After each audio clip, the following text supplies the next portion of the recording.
Hello, this is Scott Carpenter, and welcome to another installment of the Sasquatch Awareness Project.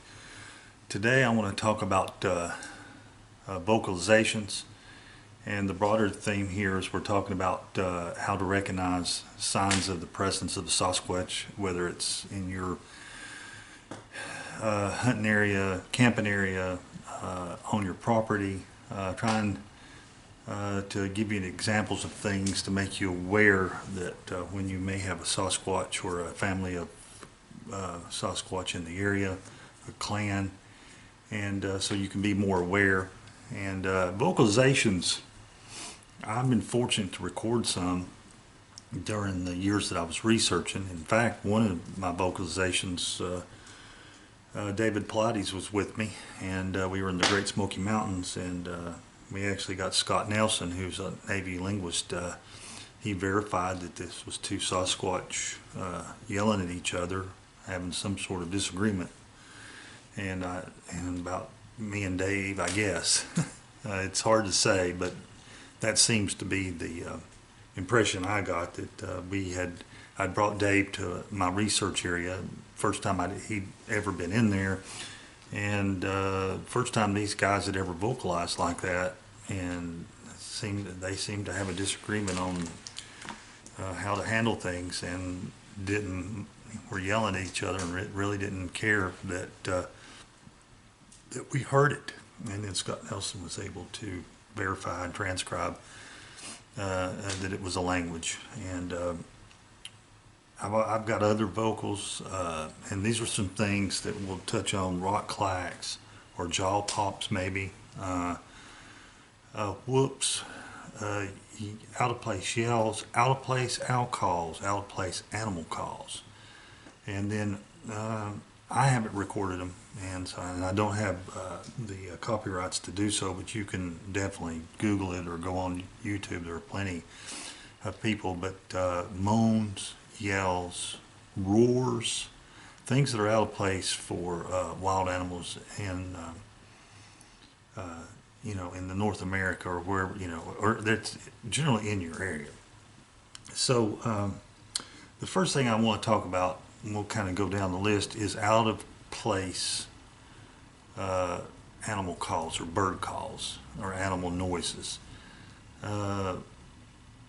In one instance, at least in my area, owl calls. They use owl calls a lot, and if you're familiar with we got a lot of barred owls around here, a lot of other species of owls, but the barred owls are pretty prevalent, especially in the mountains, and even in the neighborhood. Occasionally one will perch and start calling. Me and my son it was probably about 2 o'clock in the afternoon. And I've actually got a video on this, but we were hiking up a trail in the Smokies, and to our left, on top of the ridge. In other words, it was a ridge or a small mountain, and about 400 foot and about 200 foot, about halfway up, was the trail. And so we began to, an owl started calling to our left above us on top of the mountain. And it was answered across, basically you had a steep holler, and then you went up to another mountain about 400 feet, about the same level with the other one, and another owl answered it. And it was the "Who cooks for you?" You know, just the normal "Who cooks for you? Who cooks for you?" And but it was just strange. It didn't sound natural. It sounded like it was being made. Number one, and number two, you know, they were calling back and forth. It's 2 o'clock in the afternoon, and barred owls usually don't call. You know, it's not that they don't ever call during the day, but it's very rare, especially two of them, especially in the heat. It was hot in the summertime. And so when I told my son, because I just thought, you know, I got the idea. I think these were two Sasquatch, you know, signaling back and forth, hey, we've got some people coming up the trail. So I said, let's turn around and look, both of us, and intently look up on this side. So we both turned around, looking straight up the mountain, just looking. You know, I knew we weren't going to see anything, but I just, you know, we were concentrating, trying to find it. Well, the owl that was up on top of the mountain stopped calling. And the owl that was behind us, I said, that's what I told my son, I think if this is what I think it is, when we look up here, this one will stop calling, but the one behind us will not. And that's exactly what happened. We looked up, the one that was on top of the mountain on our side didn't make any noise or vocalizations, but the owl that was on the other side did. Now, I don't know any barred owl that would really care or give a, you know, a poop that human beings were looking at it from over 200 yards away. Even if it could even see us, it might have been able to see us, but if it, you know, that makes no sense, and that's not been my experience with wildlife, you know. So I said, okay, let's do this, continue this experiment. Let's turn and look intently at the other mountainside. And when we did, then the owl that was on the other mountainside stopped hooting, and the one that we were looking at behind us began to hoot again. And so they kind of gave themselves away that, you know, this was not, in my opinion, this was not two barred owls, but these were two Sasquatch lookouts, and they were you know, letting each other know that, you know, that we were coming. So be aware, and that's just part of being aware of odd or out of place bird calls like that. Sometimes, you know, it's hoot owls, sometimes it's other calls from other different songbirds that are just out of place. Like, I've had digital voice recorders going at 4 o'clock in the morning, 3 o'clock in the morning, and I'll get bird calls, like songbird calls, right beside the recorder that's on my deck, that was hidden in a grill, a gas grill. And very, very rare, except during the summertime when it's really hot and pleasant, that you get songbirds. And this was in the winter time. You get a songbird, and I think it may have been a robin, or it may have been something like that. I think it was a robin call. But anyway, you get a songbird making a call, you know. So, you know, the first thing that you listen for is just out of place animal calls, and that just gives you a clue. Like I said, all these things are little pieces to the puzzle to give you a bigger picture of what's going on in the area. It's a puzzle, and, you know, like I've said before, it's stick structures, footprints.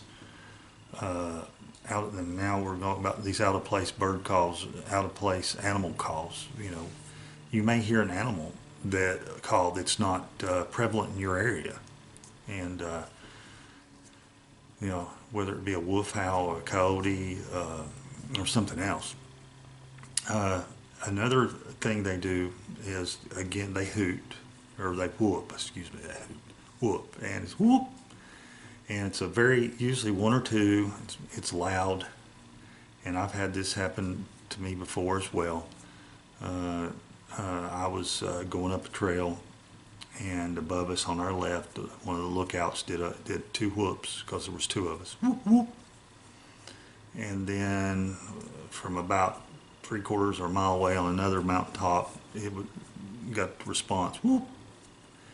And the person I was with was freaking out, because they just like, where'd that come from? I've never heard that before. But, you know, that was an obvious, you know, lookout situation where they were talking back and forth amongst each other. Whoops. Of course, tree knocks, everybody's familiar with that if you've watched any of these shows on TV.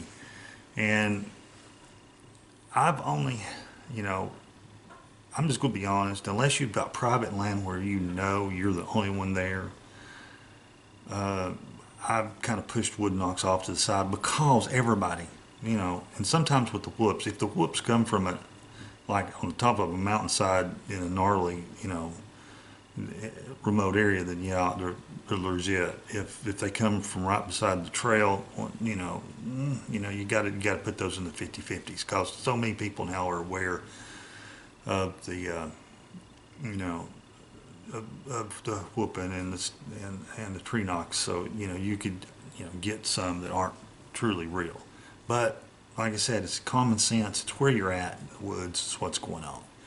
So you know, just be aware. And I've had tree knocks before. You know, I've heard them in. It's usually, this is just my experience, but it's usually like a tree. You know, two or they're using these as signals. So you know, and so you hear the wood knock, and then it's answered by another one. You know, in a lookout type situation, it's obvious. You got one on this mountaintop and one over there on that mountaintop. You know, they're kind of signaling each other, hey, you got some people coming. You know, it's what they do. So, but be aware of that. The rock clacks, like I said, I've recorded those. I've been doing research and just it just sounds like two rocks clacking together. And some people say, well, that also could be a jaw pop, and I'll play that here in a minute. But you can, you know, that's another vocalization. It's usually not as loud. It's usually more localized, means he's closer to you. But that's it's definitely, I mean, some other animals will pop their jaws if they're nervous, or, you know, I know that that wild boar will pop, you know, if they're near, but usually, you know, you got a wild boar close to you. But again, just, you know, being aware of your surroundings. Roars, and and I wish I had permission to play the recordings, but just out of place roars, moans, yells, while there are panthers, mountain lions, and other, you know, even you know, groundhog can scream and sound like a woman, but if it's out of place, it's long and it's extremely loud, screams like a woman screaming. Roars, the roars that I've heard, I do have one roar, I take that back, I do have one recorded up in the Smokies if I can find it, but it's the roar I have sounds like a lion, but it's not like a mountain lion roar. It's almost like those roars you hear on Jurassic Park, that sort of situation, where it's one of those. It's a guttural roar combination between a lion and a dinosaur type thing. It's loud.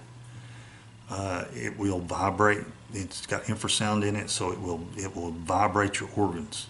I mean, I've heard you know, multiple witnesses. I've actually talked to people who've said that when they heard this roar, it shook their insides. So when you get vocalizations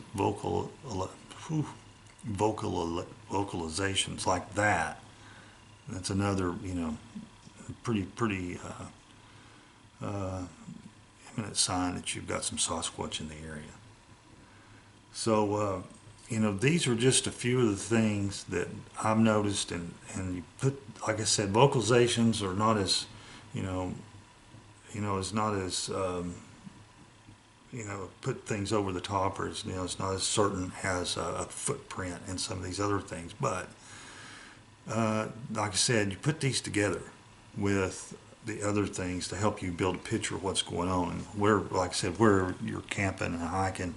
And then it makes you, you know, you need to be aware, and you need to be cognizant that these things are in the area based on the signs, both, you know, visually, footprints, you know, stick structures, vocalizations, etc. Let's play a couple real quick though. Let's see. Here is a Bigfoot growl. Now this guy, I used to, I would be the bait, go camping, and I would take a digital voice recorder and I would put it in a black sock, and then I would tie it up in a tree out in the woods down from my camp, usually on a trail. I would, like where we'd be camping, I would go out, and it's pretty obvious. You could find the game trails and stuff that are leading in towards the campground. And so I'd go out quite a, 100 yards, 150 yards away, and above my head, as high as I could reach, I would tie a sock. I put a DVR, and I'd have the DVR on voice activated. In other words, it wasn't constantly recording. It would only record when something would make a sound, so I didn't have 50 hours to listen to. And while that may miss some sounds, not close to me, it for the most part, it did the job. So one of the times I got recordings, I got something. I mean, this thing's like, I can reach up to about 9 feet, 7. I can reach 8 foot to tie. Sometimes if I throw over, so I'm at least 8 foot off the ground, and it's out on a limb. It's not against a tree. It's out hanging like over the trail on a limb. It's going out. So I got this, just a growl. It's pretty, so let's play this real quick here. See if we can hear it.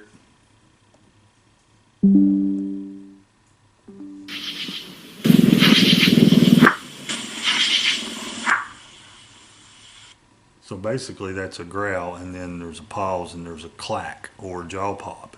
And of course both didn't come at the same time.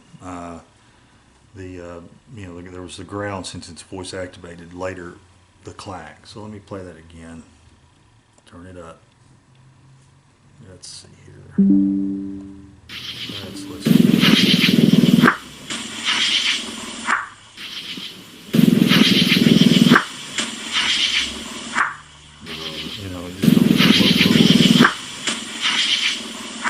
And then a rock clack sometime later. So let's go ahead and let's see. Here's a jaw pop that I think is a jaw pop. I think I looped it.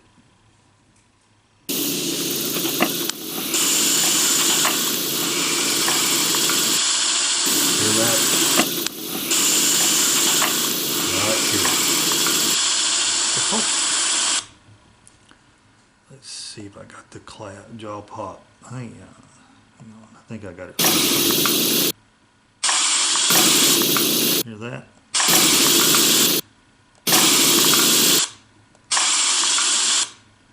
Almost like a clicker. You remember those little, when I was a kid, they used to have those little tin or metal clickers and make and so you can,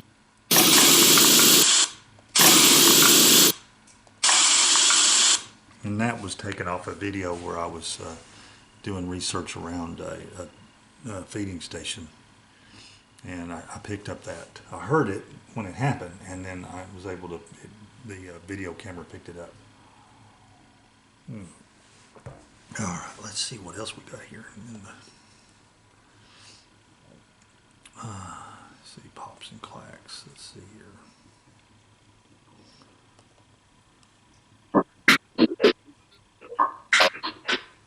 That must not be any good.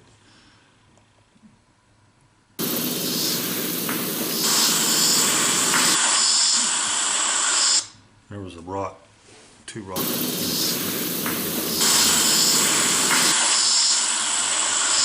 Let's see if I got that.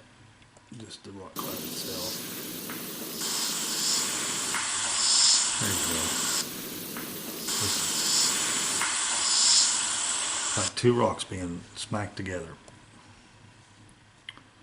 So here's some whoops. Let's see how good they are.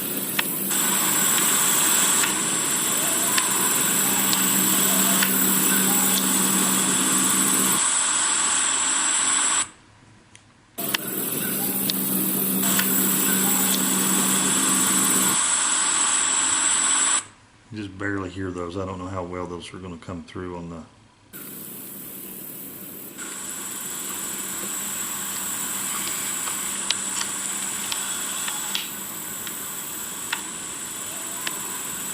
These are things flipping back and forth. So those were some whoops, and like I said, that was a series of them. I've had them just singles. The whoops are real hard to get on audio unless you've got stuff going on. So let's do the Great Smoky Mountains. This is the one where Dave Pilates was with me, and we about halfway up the mountain. We're climbing up the mountain on the trail. It's so hot. I mean, David was like, "Wow, what in the world?" Because it was in August, late August, and it was like rainforest situation. You had to. I mean, it was so hot and humid that steam was coming up, out of the foliage. So we were about halfway up the trail, going towards Turkey Pin Ridge, and we stopped to take a break. And as we were just sitting there on the side of the trail, I had my camera going, and then these guys that were to our left off into it was a creek, I don't know, a little ravine, 30, 40 feet deep, growed up with rhododendron and real thick brush. These guys started yelling at us. They were probably about 75 yards, maybe 50 yards away from us. And let's go ahead and play that.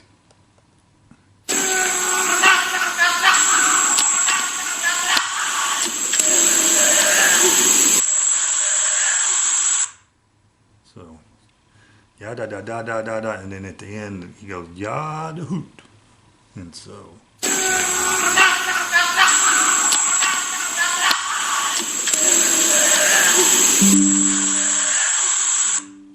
Here's the end of the hoot.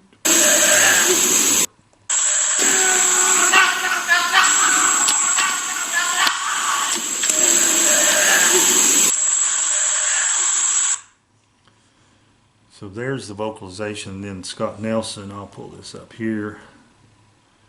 So we sent this off, David did, and I'll read it here. It said,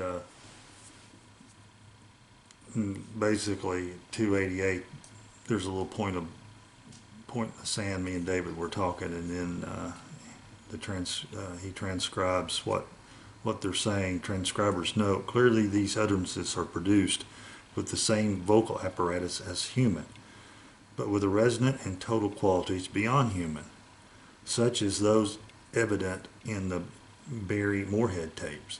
There are at least two creatures producing utterance here, being that the first conversational turn overlaps. The witnesses reported that at the time of recording, they thought the utterance sounded like playful teenagers. However, there seems to be more alarm in the voices than playfulness. So that's Scott Nelson's transcription and his note. Let's see, one more time there.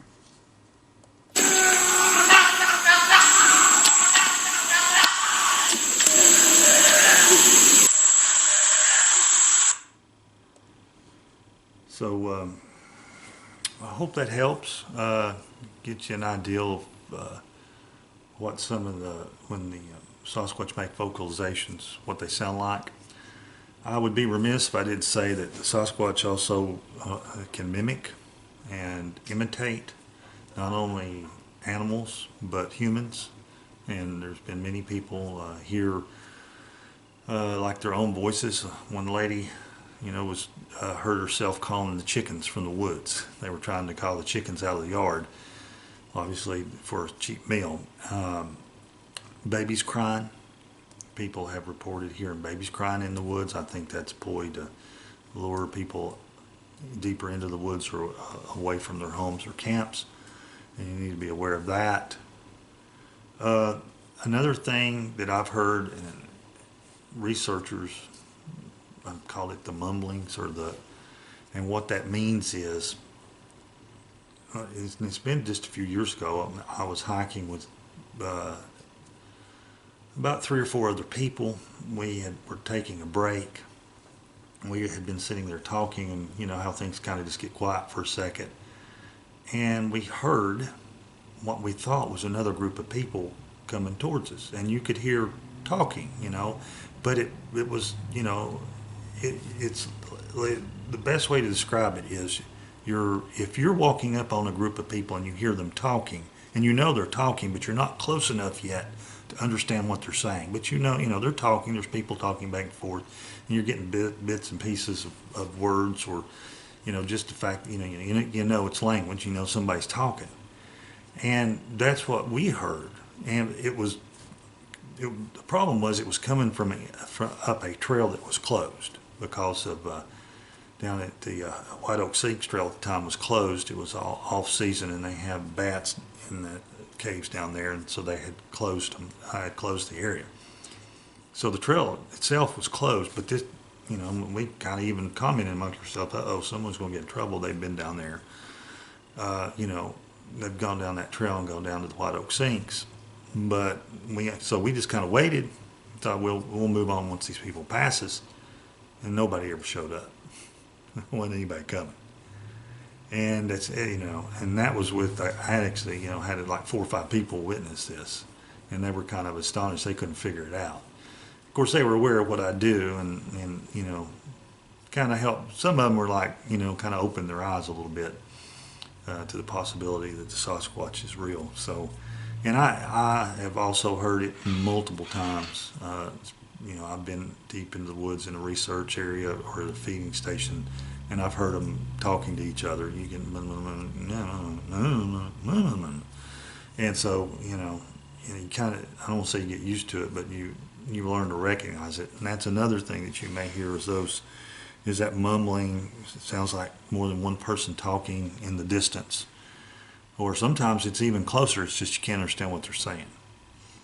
So I hope that helps and kind of gives you another arrow in the quiver as we put this puzzle together and get everybody up to speed on what's going on with the Sasquatch. And my goal of making everybody aware that they exist and give you all the tools to help you recognize when they're in your area, which is what we're dealing with right now, is the signs of their presence in your area, and vocalizations is another piece of that puzzle.